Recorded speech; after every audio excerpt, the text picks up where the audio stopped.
Yang dirahmati Allah Subhanahu wa taala, marilah kita mulai acara pada malam hari ini dengan membaca Al-Fatihah, yang mana semoga dengan wasilah karamah dan mukjizat dari surat Al-Fatihah ini kita semua dimudahkan oleh Allah Subhanahu wa taala dalam menuntut ilmu sehingga dapat dengan mudah untuk memahami, melaksanakan dan mengamalkan apa yang telah diajarkan oleh guru kita bersama.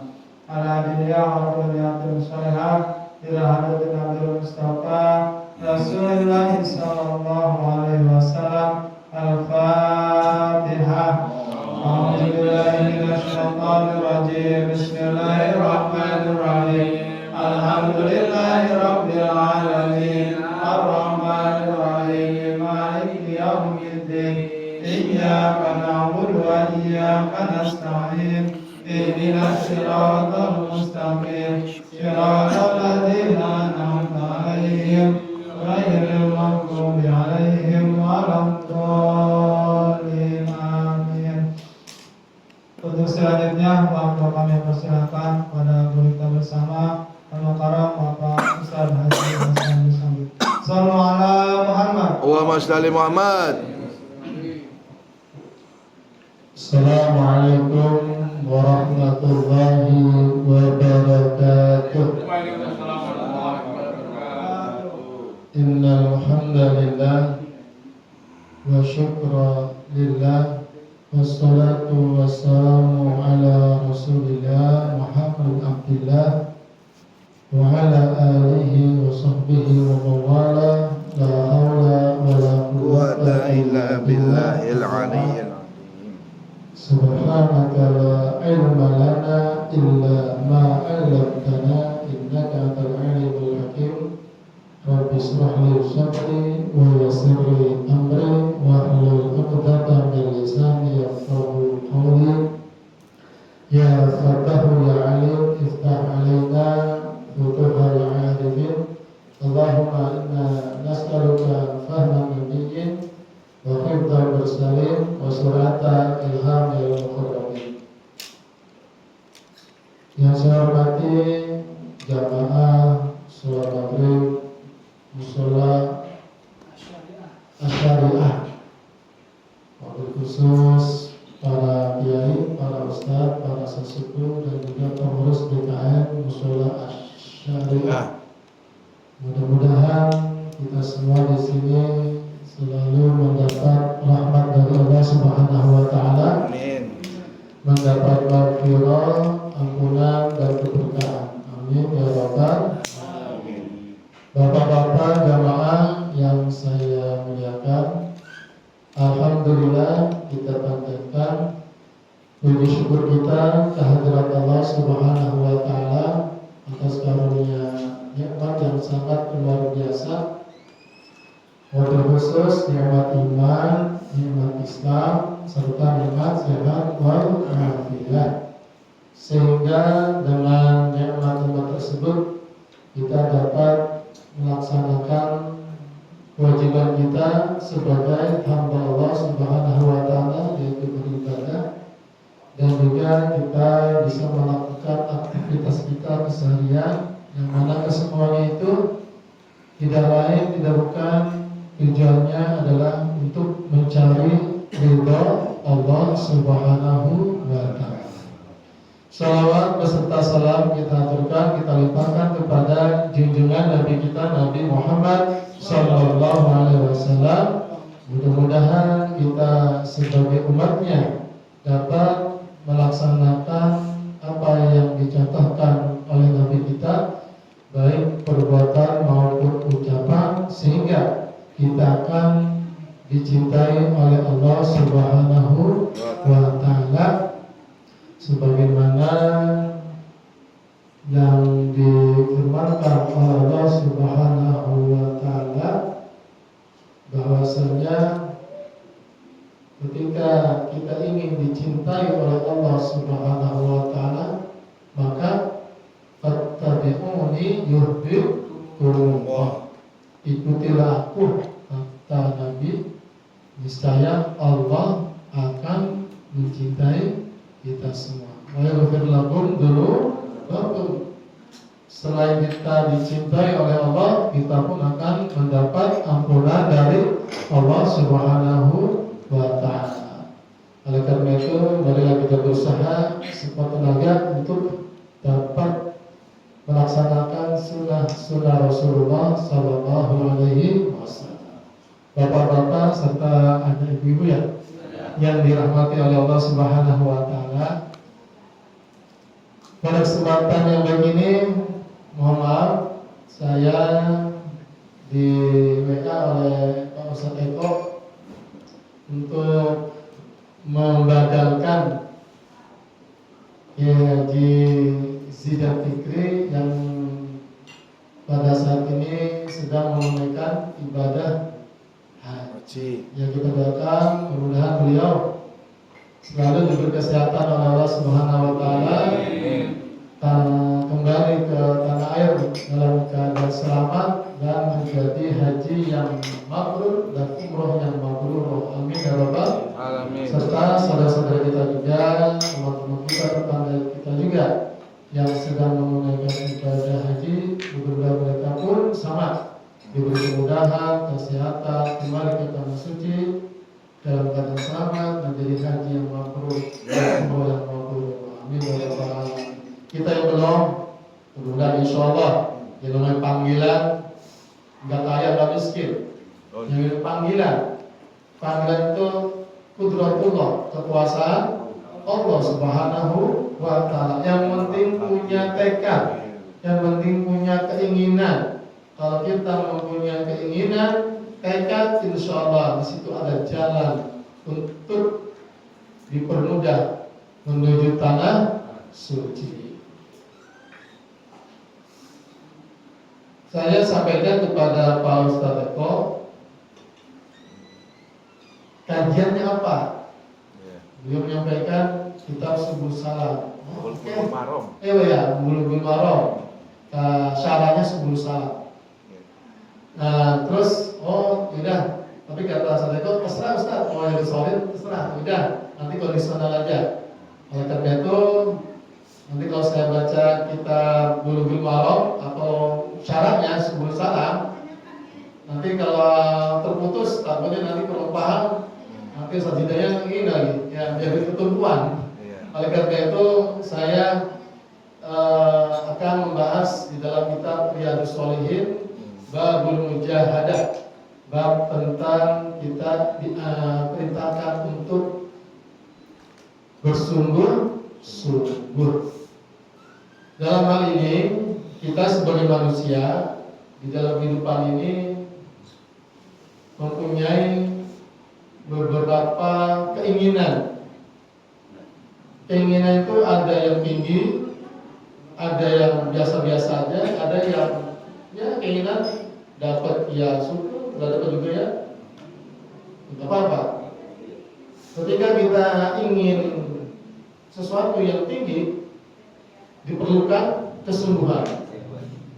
Kalau sesuatu yang biasa saja, mungkin biasa. Apalagi yang kalau dapat syukur udah ini terserah. Nah, jadi di sini kita diperintahkan di dalam firman Allah Subhanahu wa Ta'ala, ketika orang-orang yang selalu bersungguh-sungguh itu akan mendapat petunjuk dari Allah. Sebagaimana firman-Nya, walladzina jahadu fina lanahdiyannahum subulana.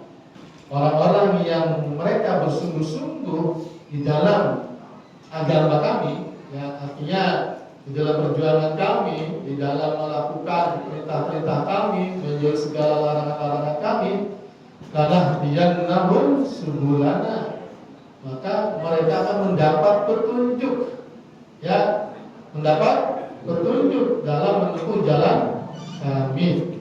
Fa innallaha la ma'al muhsinin, dan sesungguhnya Allah itu bersama orang-orang yang berbuat baik. Jadi disitulah dari dasar firman ini, dan juga nanti disebutkan dalam kitab Riyadhus Shalihin ini beberapa firman Allah Subhanahu wa Ta'ala yang menekankan kita untuk selalu bersungguh-sungguh. Karena dengan kesungguhan itu maka kita akan menjadi mulia di sisi Allah Subhanahu wa Ta'ala. Dan juga dengan kesungguhan tersebut kita melakukan ikhtiar kita sebagai hamba Allah yang dhaif, ya, sebagai hamba Allah yang dhaif.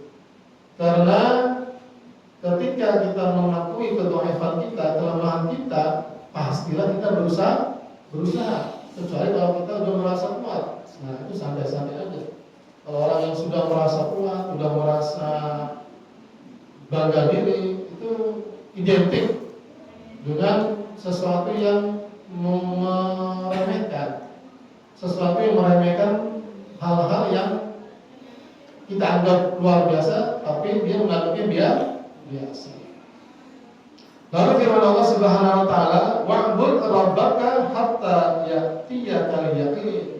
Sembahlah Tuhanmu, yaitu Allah Subhanahu wa Ta'ala, hatta ya'tiyakal yaqin, sehingga datang kepadamu al-yaqin. Yaqin itu dimaksud di sini dalam tafsir adalah kematian. Jadi kita menyembah Allah itu sampai titik napas kita yang terakhir.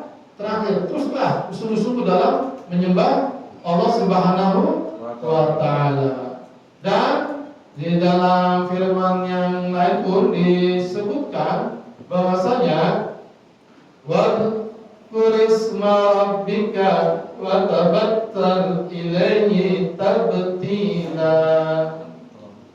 Dan ingatlah nama Tuhanmu, ya Allah Subhanahu wa Ta'ala, wa tabattal, dan beribadahlah ilaihi kepadanya tabtila, dengan sepenuh hati, dengan sepenuh hati. Jadi kita kalau ibadah sepenuh hati itu yaitu selalu ingin yang terbaik. Namanya sepenuh hati, tidak setengah hati. Lalu firman Allah Subhanahu wa Ta'ala, "Faman ya'mal mithqala dzarratin khairan yarah." Barang siapa yang berbuat baik meskipun sebesar biji zarah, maka akan melihat hasilnya nanti di akhirat. Nah itu. Jadi kesungguhan kita meskipun itu sekecil apapun, itu akan dicatat, akan dibalas di akhirat kelak nanti. Lalu banyak sekali firman-firman Allah Subhanahu wa Ta'ala yang menunjukkan tentang perintah untuk bersungguh-sungguh. Di sini juga ada beberapa hadis dari Nabi Muhammad SAW. Saya akan bacakan hadis yang pertama dalam kitab Riyadhus Shalihin. Fal awwalu, yang pertama, an Abi Hurairah radhiyallahu anhu qala Rasulullah sallallahu alaihi wasallam. Bersabda Rasulullah sallallahu alaihi wasallam, Inna Allah Ta'ala qala, sesungguhnya Allah Subhanahu wa Ta'ala berkata. Apabila di dalam sebuah hadis ada lafaz Inna Allah Ta'ala qala, berarti itu sudah hadis qudsi.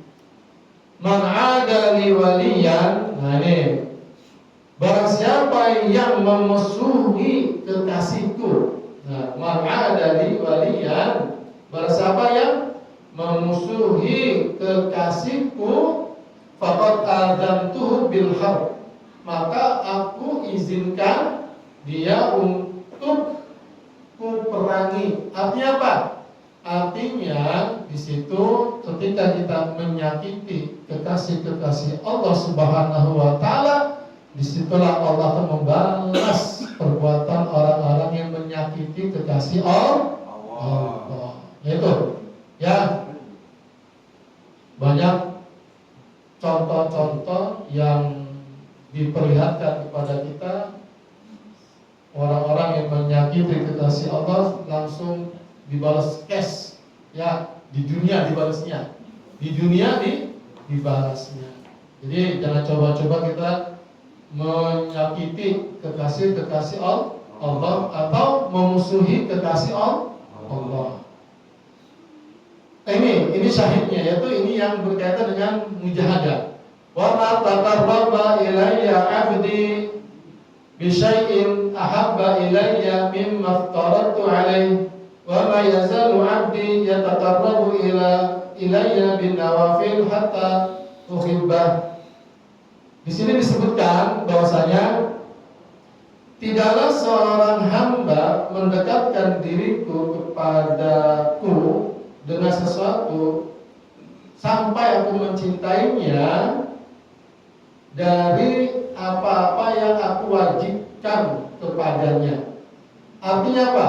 Artinya segala perintah yang Allah jalankan itu akan mendapat balasan berupa rasa mahabbah Allah kepada makhluknya. Setiap kita mendekatkan diri dengan melakukan perintah-perintah Allah, niscaya Allah akan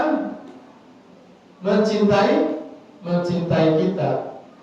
Lalu wa ma yazalu 'abdi yataqarrabu ilayya bin nawafil hatta uhibbahu. Ya.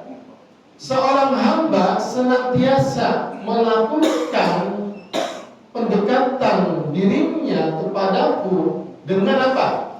Dengan bin nawafil, dengan perkara-perkara sunnah. Nah, disebutkan wa ma yazalu 'abdi yataqarrabu ilayya bin nawafil. Ketika seseorang hamba senantiasa mendekatkan dirinya kepadaku, yaitu kepada Allah, dengan sholat sunnah atau dengan perkara-perkara sunnah, hatta uhibbahu, sehingga nanti aku akan mencintainya. Ini, jadi kita ketika melakukan sunnah yang diajarkan oleh Rasulullah itu akan mendapat tempat mahabbah dari Allah untuk kita. Jadi simpel sebenarnya Pak ya. Itu simpel kalau kita ingin dicintai oleh Allah. Sudah dekatkan diri kita kepada Allah dengan cara melakukan perkara-perkara yang sunnah. Tetapi mudah di lisan, berat di tindakan. Iya. Berat di perbuatan. Padahal ada yang lebih ringan lagi. Sedangkan timbangan nanti di akhirat berat sekali. Contohnya apa? Khafifatani fil lisan, tsaqilatani fil mizan. Apa tuh? Ingat enggak? Ya, khafifatani fil lisan, tsaqilatani fil mizan. Ada ucapan yang ringan sekali di mulut, tapi berat di timbangan. Ucapan subhanallah. Iya. Ucapan subhanallah itu sangat ringan. Berat apa mengucapkan subhanallah? Ya enggak ya. Tapi itu berat nanti loh. Di mana? Di akhirat. Ditimbang itu berat. Itu makanya jalan menuju surga itu enggak mudah. Ya, jalan menuju surga enggak mudah. Nabi kita Nabi Muhammad SAW nanti pun akan disebutkan dalam bab ini, dalam hadis ini disebutkan bagaimana Nabi kita sudah dijamin masuk surga, tapi yang terjadi justru Nabi kita sholat tahajud sampai kakinya bengkak. Oh, sampai kaki bengkak. Bengkak kenapa? Kelamaan berdiri. Ya, kelamaan sujud mah enggak bengkak kaki. Tidur itu. Kelamaan sujud tidur. Kelamaan berdiri bengkak. Karena apa? Di dalam Nabi disebutkan, itu Nabi itu kalau sholat malam itu rakaat pertama baca surah Al-Baqarah. Rakaat kedua Al-Imran. Kira-kira gimana tuh? Ya, Masya Allah kita baca imam baca surah Al-Alaq aja mau nggak amin gitu, amin gitu. Ya, jadi disitulah makanya jalan menuju surga itu tidak simpel, tidak mudah. Kita dikelilingi dengan hal-hal yang menyenangkan, itulah cobaan. Karena neraka dikelilingi dengan kesenangan, dengan syahwat. Syahwat itu adalah nafsu, keinginan yang kuat di dalam diri kita untuk memiliki. Ini. Sedangkan surga, nah, bil makarih. Surga itu dikelilingi dengan sesuatu yang tidak menyenangkan kita. Bapak satu, isi apa, duduk di setara itu 3 jam. Pasti udah, ini udah begini aja nih, udah yang baru sejam udah goyang sama goyang. Tapi kalau dangdutan, nah itu kuat. Karena syahwat, keinginan, istilah itu udah sunatullah. Itu sunatullah dari zaman Nabi Adam. Dari zaman Nabi Adam pun, kenapa Nabi Adam ingin makan buah? Ya, karena bisikan setan bahwasanya kalau pengen kekal di surga makan buah itu. Karena Nabi Adam ingin kekal karena melihat surga yang begitu indahnya. Nah itulah. Nah, jadi disitulah nanti kita bisa melihat bahwasanya Allah Subhanahu wa Ta'ala menciptakan surga itu penuh dengan pengorbanan dari kita untuk menggapainya. Tidak semudah kita membalikan kedua telapak tangan. Lalu dilanjutkan hadisnya, ketika kita mendapat mahabbah dari Allah, ini ketika kita sudah mendapat mahabbah, kecintaan, rasa cinta Allah kepada makhluknya, rasa cinta Allah kepada hambanya, maka yang terjadi apa? Fa'idha ahbabtuhu kuntu sami'ahu alladhi yasma'u bih. Maka aku ini akan mendengar apa yang dia dengar. Aku akan mendengar apa yang dia dengar. Wa basarahu alladhi yubsiru bih.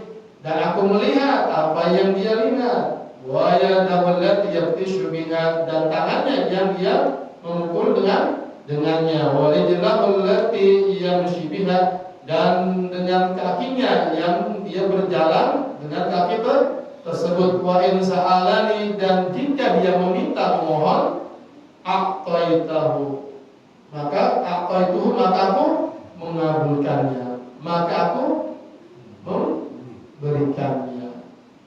Wa ista'adani la'aidannahu, jika dia minta perlindungan padaku, niscaya dia pun aku lindungi. Itu kunci kalau kita ingin apa yang kita lakukan itu menjadi kemuliaan, adalah cinta Allah kepada kita. Itu adalah satu kuncinya. Selain itu nggak akan pernah kita peroleh. Ya, makanya dalam hadis ini mempunyai maksud yang sangat luar biasa. Makanya nggak heran kalau para waliullah itu mempunyai karomah. Karomah itu apa? Maksudnya apa karomah itu?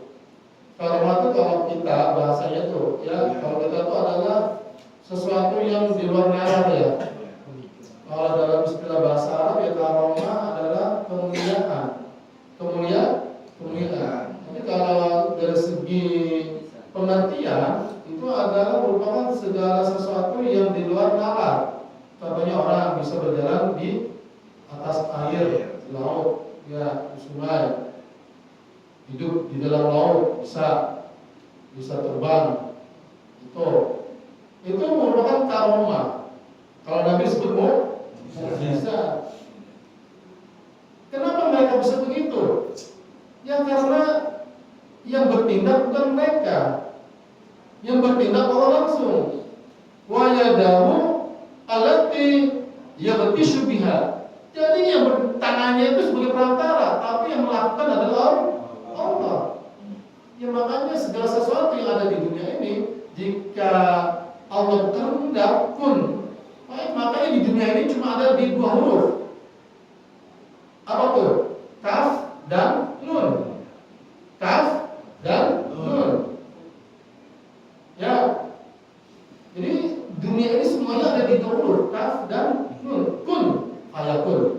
jadilah, maka jadi. Nah, itu. Makanya para kekasih-kekasih Allah tuh ketika bertindak, itu bertindak bukan mereka ya awalan yang mereka sebagai wasilah, sebagai perantara. Maka tidak heran ada kitab yang namanya Karamatul Auliya, itu berapa jilid itu? Ya, menerangkan tentang kesaktian. Kalau bahasa pendekar mah sakti orang ini ya, sakti mandra pelawak atau mandra guna. Di situ kita bisa melihat bahwasanya kecintaan Allah kepada hambanya ini akan mendapat kemuliaan di dunia maupun di akhirat kelak nanti. Sedangkan kalau kita, apalagi kan bulan yang mulia Pak ya, bulan yang mulia karena salah satu bulan yang dimuliakan oleh Allah yaitu bulan Zulhijjah. Ada 4 ya, kan hafal semua ya. Zulqa'dah, Zulhijjah, Muharram dan Rajab. Nah, makanya kata Nabi kita, siapa ingin mendapat kemuliaan ada 3 kunci. Ya, tiga kunci kemuliaan yang di dalam hadis Nabi riwayat Imam Muslim dari Abi Hurairah. Ya, itu disabdakan oleh Nabi kita, Anna Nabi sallallahu alaihi wasallam qala ma naqasat sadaqatun min malin wa ma zada 'abdun bi 'afwin illa 'izzan wa ma tawadda'a ahadun billah illa rafa'ahu Allah. Tuh, 3 kunci kemuliaan kalau kita ingin mendapatkannya. Pertama, apa? Shadaqatul jariyah. Ya, kalau kita shadaqah jariyah itu akan mendapat kemuliaan. Karena apa? Karena di dalam hadis riwayat Imam Tabrani pun disebutkan, ya, amal yang paling dicintai oleh Allah Subhanahu wa taala adalah amal yang bisa menghilangkan kesusahan orang lain. Yang bisa menghilangkan kesusahan orang, meringankan beban orang lain. Tuh, menolong orang lain. Sampai-sampai kata Nabi kita Nabi Muhammad SAW, aku lebih suka berjalan dengan orang-orang yang membantu orang lain daripada orang yang beriktikaf di dalam masjid itu, yaitu Masjid Nabawi selama 1 bulan. Nabi lebih suka berjalan dengan orang yang sering bantuin orang lain daripada duduk bersama orang yang iktikaf di dalam masjid selama 1 bulan. Tuh, ya, makanya dengan sedekah itu berarti kita bisa menghilangkan beban orang lain, bisa meringankan kesusahan orang lain. Ya, karena ketika kita idkhal surur, membahagiakan orang lain, disitulah nanti kita pun di akhirat akan dibahagiakan oleh Allah Subhanahu wa ta'ala. Itu yang pertama, sedekah jariyah. Sampai-sampai juga yang dikatakan oleh Syekh Abdul Qadir Al-Jailani Sultanul Auliya mengatakan, seorang yang memberi makan orang yang kelaparan lebih baik dari orang yang membangun 1000 masjid.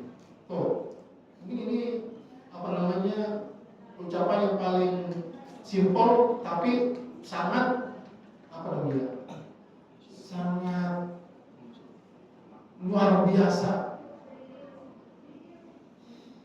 Orang yang memberikan makan 1 orang makan, ya, memberikan 1 orang yang lapar itu lebih baik daripada orang yang membangun 1000 masjid.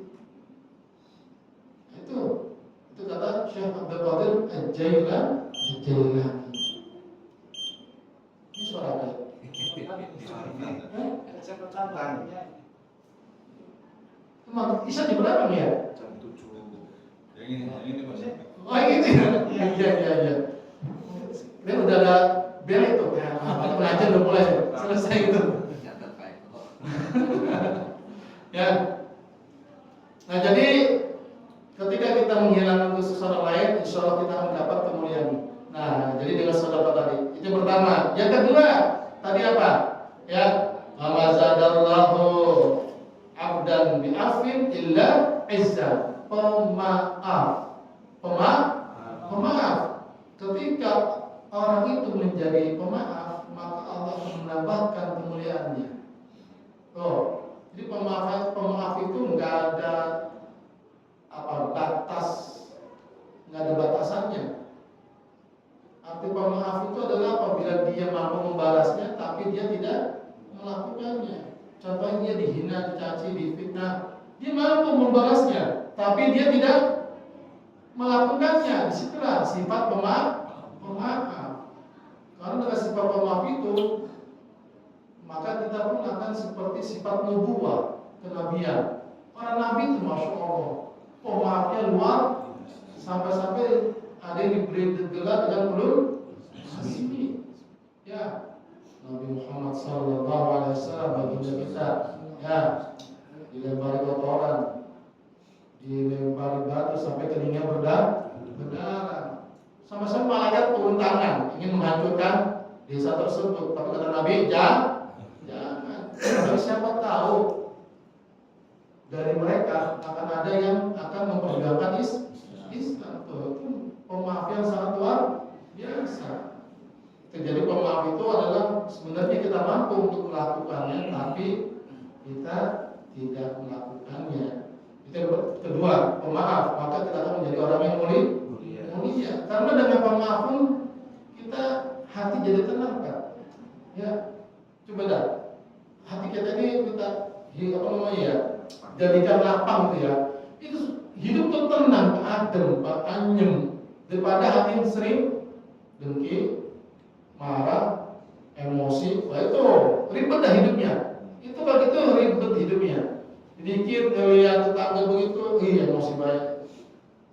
Dikit-dikit kalau ada yang caci marah. Nah itu karena hidup ini yang enggak seindah bayangan kita. Pasti ada saja yang tidak menyenangkan mata atau tidak menyenangkan hati. Ya, itulah maka dengan pemaaf insya Allah kita akan menjadi mulia. Yang terakhir, yang kata Nabi kita dalam hadis tersebut, sifat rendah hati. Sifat rendah hati. Karena ketika orang rendah hati akan diangkat derajat oleh Allah, akan mendapat kemuliaan di sisi Allah Subhanahu wa taala. Rendah hati itu menunjukkan bahwasanya kita sebagai makhluk tidak dilihat dari casingnya, tapi hati. Nah itu makanya disebut tawadhu itu hati yang dilihat, rendah hati, bukan rendah diri, rendah hati. Hati dilihat, bukannya casing, bukan zahir. Kalau zahir, kalau lihat pakaian bagus, mungkin akan bangga, jabatan tinggi, mungkin akan bangga. Tapi semuanya itu tidak akan dilihat oleh Allah Subhanahu wa taala. Nah itulah 3 kunci kalau kita ingin mendapat kemuliaan di bulan yang penuh mulia. Lalu dilanjutkan di dalam hadis berikutnya. Di sini sama seperti keterangan sebelumnya, yaitu idza taqarraba al-'abdu ilayya shibran taqarrabtu ilayhi dira'an wa idza taqarraba ilayya dira'an taqarrabtu minhu ba'an wa idza atani yamshi ataituhu harwalan. Artinya apa di sini? Artinya Allah Subhanahu wa taala ketika seorang hamba mendekatinya dengan pelan, maka Allah akan mendekati dengan cepat. Ketika hamba tersebut mendekatinya dengan sedikit, Allah akan mendekati dengan banyak. Itu makna dari hadis tersebut.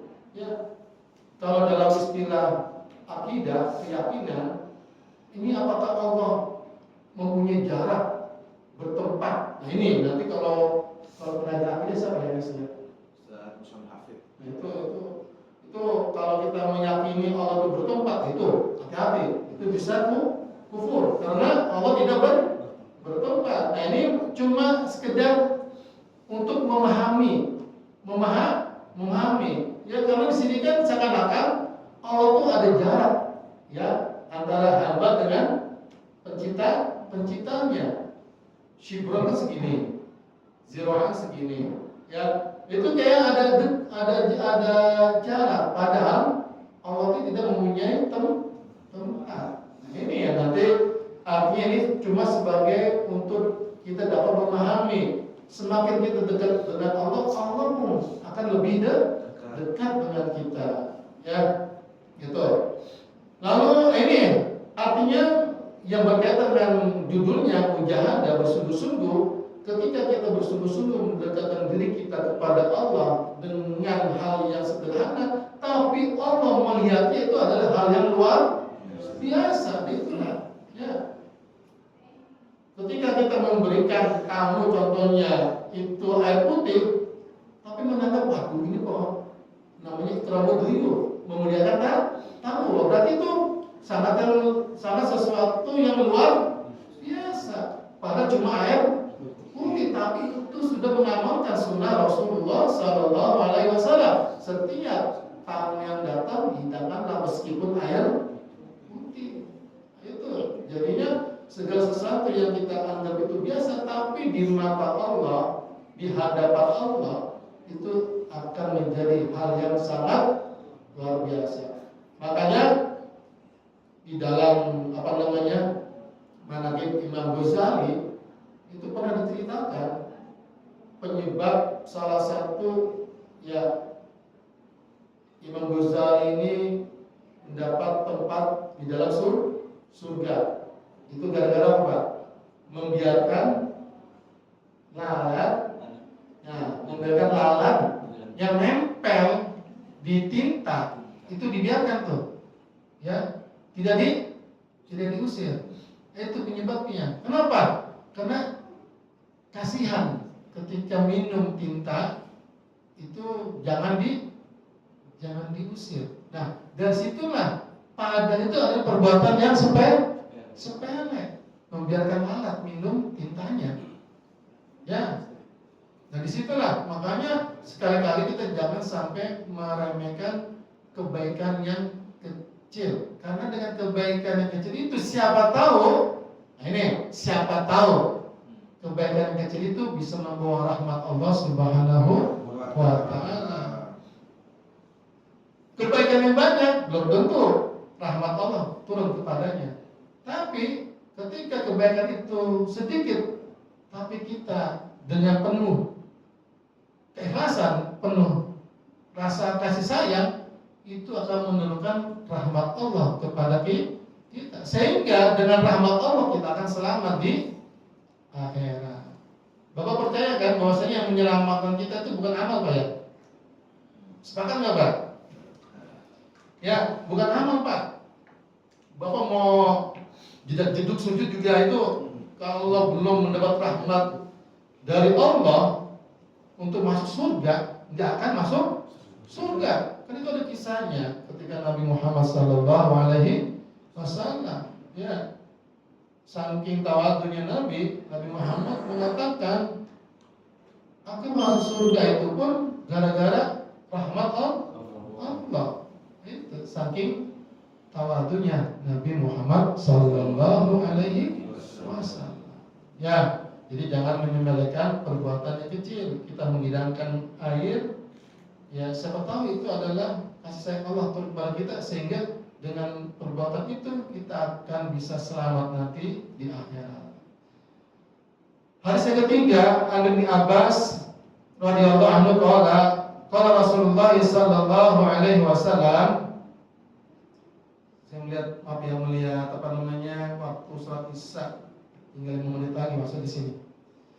Jadi nanti saya akan kasih sisi jauh, maksudnya kita biar diskusi aja lebih enak. Ni'matani maghbunun fihima kasirun minan nas, as-sihha wal faragh. Ada dua nikmat yang mana nikmat tersebut sangat disepelekan oleh kebanyakan manusia. Nah, nikmat apa aja itu yang sering sering diremehkan oleh manusia? Pertama, as-sihah, kesehatan, wal faragh, waktu senggang. Itu nikmat yang dua itu kebanyakan disepelekan oleh kebanyakan manusia. Waktu sehat kita ya. Waktu sehat kadang-kadang kita tidak gunakan sebaik-baiknya untuk berbuat baik. Pas sakit dah. Nah, pas sakit baru dah nyesel. Kenapa saya nggak begini? Kenapa saya nggak begitu? Juga waktu senggang, kira waktu sempit aja. Aduh, coba dah kalau waktu senggang saya datang masjid dulu dah. Giliran waktu yang di ini bilang alasan dah. Banyak alasan. Oke, Bapak-bapak yang saya muliakan dan ibu-ibu yang saya muliakan, di sini satu hadis lagi saya akan bacakan, hadis yang ke-6 langsung. Al-mu'minul qawiyyu khairun wa habbu ila Allah minal mu'minid dha'if. Mukmin yang kuat itu lebih dicintai oleh Allah daripada mukmin yang lemah. Wa fi kullin khairun, dan dalam setiap sesuatu itu ada kebaikan. Ihris ala ma yanfa'uka, bersungguh-sungguhlah kepada sesuatu yang membuat manfaat. Nah, wasta'in billah wala ta'jas. Wa in asabaka syai'un fala taqul law anni fa'altu kada, law anni fa'altu kana kada wa kada. Ketika sesuatu menimpamu, jangan kau katakan seandainya aku melakukan begini, niscaya begini. Nah itu. Ya, contohnya ada musibah nih. Contohnya ada musibah begini. Kita mengatakan, seandainya aja saya begini. Pasti nggak begitu. Nah itu. Jangan kita mengatakan demikian. Kata Nabi kita, Nabi Muhammad SAW. Walakin, kata Nabi kita, katakanlah qaddarallahu. Nah, qaddarallahu, Allah yang sudah mentakdirkan. Jadi kalau ada kecelakaan, coba kalau saya kali nggak ikut, coba saya kali nggak lewat situ, nggak bakal kejadian. Jangan gitu. Karena udah bilang aja, qaddarallah, sudah ditakdirkan oleh Allah. Kan kita latah kadang-kadang gitu ya. Kalau ada hal-hal yang kita kena musibah, coba saya tadi nggak begitu dah, pasti nggak begini nih. Nah gitu. Nah itu kata Nabi kita wanti-wanti, jangan sampai begitu. Kenapa? Karena kata Nabi kita begini. Fa inna, maka sesungguhnya kalimat law, yaitu seandainya, taftahu amal syaitan, itu akan membuka jalan syaitan untuk mengikis keimanan kita. Ya, emangnya yang membuat mudarat perbuatan kita? Bukan. Allah yang nentuin. Semua mudarat manfaat Allah yang menentukan. Mau kita berdiri di tengah rel kereta, Pak, contohnya, kalau itu belum ditentukan oleh Allah, kita isdep, mati, nggak akan mati, tapi sampai berani. Ya, itu keyakinan kita. Kalau Allah belum tentukan hal yang buruk untuk kita, jangan kita resah. Karena semua udah qudratullah, sudah menjadi takdir dari Allah. Makin sini udah disinggung ya. Ya, wa in asabaka syai'un fala taqul law anni fa'altu kana kada wa kada. Kalau kita tertimpa musibah, jangan sampai kita mengucapkan seandainya saya begini, maka nggak jadi begini. Jangan begitu. Udah kita aja kalau udah terjadi, qaddarallah, itu sudah menjadi takdir. Udah. Anaknya nggak pinter-pinter, takdir. Nah itu beda. Nanti itu nggak ada usaha, takutnya dikit-dikit pas selesai udah ini, takdir. Nah, itu jadi takdir disalahin. Ini yang perlu di mindsetkan dalam pikiran kita. Setelah kita ikhtiar, kita berusaha, baru Allah menentukan apa saja, baru kita ucapkan qaddarallah, Allah yang mentakdirkan. Jadi itu tidak menafikan, menghilangkan ikhtiar kita sebagai manusia. Nah, mungkin hanya itu yang bisa saya sampaikan. Apabila ada pertanyaan atau ada pendapat dari bapak-bapak, saya persilahkan. Nanti kalau saya nggak bisa jawab, saya supaya Ustaz Zidan aja. Ustaz, mau nanya Pak Ustaz. Ini Pak Ustaz, berkaitan masalah bab mujahadah Pak Ustaz. Iman itu kan naik turun Pak Ustaz. Ya kan? Pada saat mungkin bulan-bulan puasa, iman kita naik Pak Ustaz ya. Semua ibadah kita lakukan dengan mudah Pak Ustaz. Nah, jadi masa ini Pak Ustaz, setelah di luar bulan Ramadan kita kembali ke asal Pak Ustaz. Ya, ada suatu waktu juga kita ke istiqomah di musola seperti itu Ustaz. Terus ini Pak Ustaz, saya minta kiat-kiatnya gimana untuk menjaga amalia-amalia untuk bisa istiqomah Pak Ustaz. Istiqomah untuk agar iman kita itu paling tidak stabil Pak Ustaz. Pertama itu Pak Ustaz. Kedua gini Pak Ustaz, ada hadis Nabi ya, jadi memegang agama itu Pak Ustaz ya, itu seperti memegang bara api Pak Ustaz, ya kan? Menjalankan agama ya kan dengan benar itu seperti memegang bara api Pak Ustaz. Jadi pada saat kita dipegang panas, dilepas celaka Pak Ustaz. Itu gimana Pak Ustaz? Agar kita semua itu bisa selamat Pak Ustaz, punya akhir Pak Ustaz. Terima kasih Pak Ustaz. Terima kasih atas pertanyaan ataupun yang tadi disampaikan. Pada prinsipnya, ketika kita ingin istiqomah di dalam setiap perbuatan kita, itu dilandasi dengan niat. Dilandasi dengan niat. Niat kita beribadah itu apa? Nyari pahala, atau nyari yang lain. Kalau kita niatnya ibadah lillah, niscaya akan stabil, cenderung stabil. Cenderungnya ya, itu kita nggak bisa menafikan yang namanya sunnatullah, manusia banyak gangguan, banyak cobaan. Pasti ada gangguan A, B, C di luar eksternal maupun internal. Tapi kalau dengan tekad niat yang kuat, kita ibadah itu bukan mencari pahala, tapi mencari ridho Allah, mencari kedekatan kita kepada Allah. Niscaya kapanpun kita beribadah itu optimal, maksimal. Bukan hanya di bulan, karena kan kadang-kadang di bulan Ramadan, siapa yang puasa di bulan Ramadan akan mendapat bla bla bla. Siapa yang sholat sunnah akan mendapat pahala wajib. Siapa yang sholat tarawih di malam pertama mendapat bla bla bla. Semua itu kan ketika kita melihat hadiah dari Allah, pahala yang besar, itu kadang-kadang wah enak ya. Itu berarti masa kita cuma imbalan saja. Berarti kita beribadah kepada Allah seperti mencari imbalan. Padahal kita kepada Allah itu beribadah bukan mencari imbalan. Tapi apa? Untuk menjaga diri kita supaya diri kita tidak terjerumus ke dalam api neraka. Itu. Jadi itu tadi yang diawali dengan niat yang kuat, niat yang baik. Kalau niat yang baik, insya Allah istiqomah dalam beramal. Ya contohnya aja paling simpel Pak ya, contoh simpel lah ya. Ada orang pemuda, ini paling simpel aja. Ada calon mertuanya jadi imam masjid. Kalau itu pemuda itu niatnya baik, itu rajin ke musola bukan karena calon mertua, tapi karena ingin ibadah jamaah. Tapi kalau dia tuh niatnya karena calon mertua, giliran imamnya mertua, dia datang. Giliran imamnya bukan calon mertuanya, dia kagak.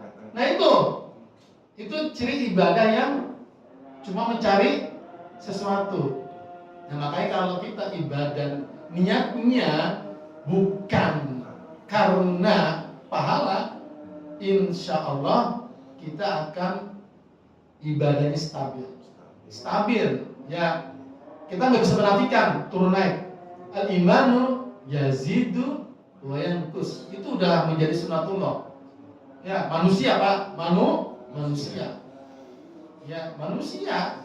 Nggak mungkin itu kita terlindungi dari hal-hal yang buruk. Pasti kita setiap hari juga melakukan hal yang buruk. Tapi karena kita punya tekad yang baik, niat yang soleh, kebaikan kita akan stabil. Karena menurut para ulama yang dinamakan soleh adalah apabila kehidupannya didominasi dengan kebaikan. Kehidupannya didominasi dengan kebaikan. Itu disebut orang soleh. Jadi bukannya sama sekali tidak melakukan keburukan, tapi kata ulama, orang soleh adalah apabila kehidupannya didominasi kebaikan. Bukan keseluruhannya baik. Itu nggak ada manusia yang seluruhnya baik. Ya itu kata ulama, bukan kata saya. Ya, nah itu tadi ya. Kalau kita bangun niat kita dari awal, ibadah itu bukan mencari sesuatu, tapi cari aja Allah. Nah, itu. Dan juga dengan membersihkan hati. Itu. Kalau membersihkan hati itu singkat, ada 5. Kalau kita bisa membersihkan hati kita, itu ibadah pun akan stabil. Ini kata Imam Busairi di dalam kitabnya ada 5 singkat. Yang pertama, qiraatul Quran bitadabbur, membaca Quran dan juga memahami kandungannya. Bukan cuma membacanya saja. Bismillahirrahmanirrahim. Alhamdulillahirabbil alamin. Bukan cuma membaca tapi juga memahami artinya. Itu qiraatul Quran bitadabbur. Yang pertama, untuk membersihkan hati. Yang kedua, kata Imam Busairi, khalaqul batni. Apa itu? Mengosongkan perut. Artinya apa? Mengatur pola makan. Jangan dikit-dikit makan, dikit-dikit makan. Kalau dikit-dikit makan, itu namanya abdul butun sebutannya. Hamba perut. Ya, dikit kalau ada makanan, makan. Dikit kalau ada makanan, makan. Nah, jadi khalaqul batni, mengatur pola makan. Karena porsi perut kita itu sepertiga makanan, sepertiga air, sepertiga nafas. Ini harus seimbang itu tuh. Ya, jangan kelebihan, jangan kekurangan. Sama, kalau kelebihan gula kena penyakit gula, ya kan ya? Kalau kekurangan gula penyakit liver. Kalau kelebihan gula diabetes. Kelebihan garam darah tinggi. Kekurangan garam apa? Garam. Nah, harus kami seimbang begitulah. Ya, jadi khalaqul batni kata Imam Busairi, mengatur pola makan. Yang kedua, qiyamul lail. Yang ketiga, qiyamul lail. Bangun malam. Nah ini, bangun malam cuma bukan bangun Pak, ibadah. Ya, bukan bangun kencing doang. Jadi ketiga, yang keempat tadarruk fi sahar. Berdoa di waktu sahur, artinya sebelum subuh, setengah jam sebelum subuh. Itu waktu sahur adalah setengah jam sebelum subuh. Yang kelima, kata Imam Busairi, mujalasatus sholihin, duduk bersama orang-orang yang soleh. Nah, itu bisa memperbaiki hati kita. Hati kita yang baik, duduk dengan orang yang baik. Kalau kita ingin buruk, duduk dengan orang yang buruk. Itu rumusnya. Yaitu yang 5 kunci untuk membersihkan hati, kata Imam Busairi. Lalu berikutnya untuk yang kedua tentang apa namanya, seseorang nanti di akhir zaman, ya'ti ala nasi zamanun, ya, nanti di akhir zaman itu akan datang, ya, yang mana ketika kita sabar atas agama kita, ya, kalau qabil ala jamar, seperti memegang batu bara, ya.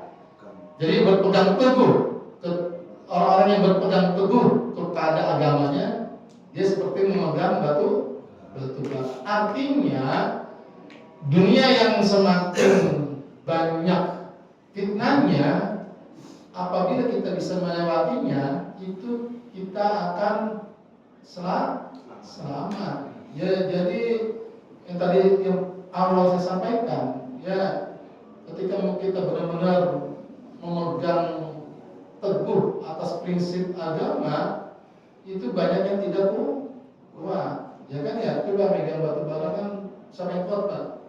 Ada yang kuat nggak Pak megang batu bara? Ya itu semacam perumpamaan orang-orang yang berpegang teguh kepada agamanya. Tapi saya sampaikan lagi, ketika kita berpegang teguh agama, jangan sampai kita menganggap diri kita paling benar. Ini sering disalahartikan. Mengapa saya sampai gitu? Terkadang ada orang yang mengatakan prinsip dia, bahwasanya apa yang saya pegang ini adalah seperti dikatakan oleh Nabi kita, Nabi Muhammad SAW. Saya berpegang teguh. Saya berpegang teguh.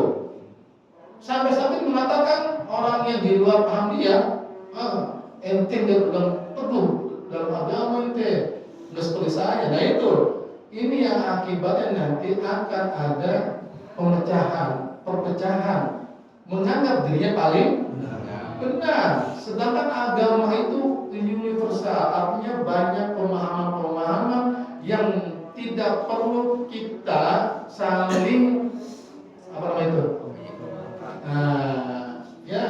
karena disitulah ikhtilaful a'immah rahmah, perbedaan para ulama itulah disitulah. Makanya orang yang berpegang teguh dalam prinsip-prinsip agama yang begitu fleksibel, situkah ya yang terkadang yang disalahkaprahkan banyak orang yang banyak orang-orang yang mengatakan pokoknya orang-orang yang berpegang teguh agama seperti batu bara adalah golongan dia.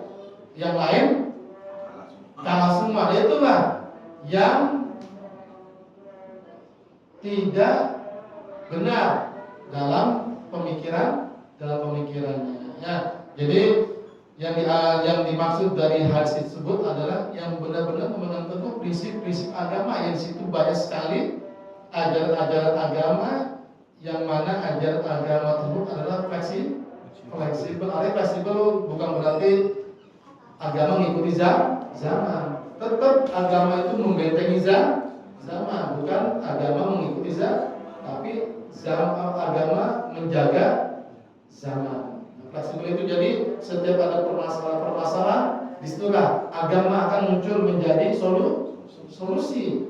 Ya, karena nggak ada yang bisa dijaga solusi kecuali agama. Ya, jadi tadi yang disampaikan dua tadi, yang terakhir itu kita berharap bahwasanya dengan pemahaman tersebut jangan sampai ada firqah-firqah yang mengatasnamakan paling benar di antara yang lain. Merasa benar boleh, tapi jangan merasa paling benar. Itu ya. Karena kita memang kalau beragama harus merasa benar. Kalau kita ragu-ragu, bagaimana kita mau melakukan ibadah? Ya, kita merasa benar dengan pendapat atau mazhab kita, mazhab Imam Syafi'i. Berarti kita jalankan tuh mazhab Imam Syafi'i. Jangan ragu-ragu. Ya, kalau kita nggak merasa benar, bahaya. Nanti kita ragu-ragu. Nah, tapi jangan merasa paling benar. Itu ya, mungkin itu yang bisa saya sampaikan. Mungkin cukup atau ada lagi? Cukup ya? Mudah-mudahan apa yang saya sampaikan bisa bermanfaat, khususnya untuk saya pribadi, umumnya bagi bapak-bapak dan ibu-ibu.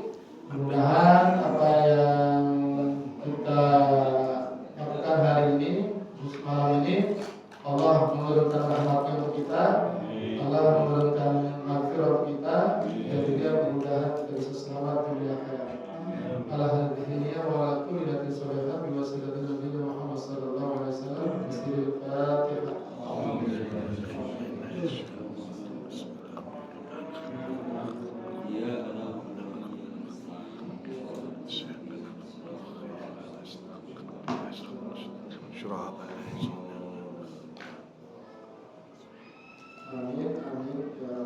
Alamin. Mohon maaf apabila ada perkataan saya yang kurang berkenan di hati bapak-bapak maupun ibu. Mohon diberkahi untuk waktu seluas-luasnya. Akhirul kalam, subhanakallahumma wa bihamdika. Astaghfirullah.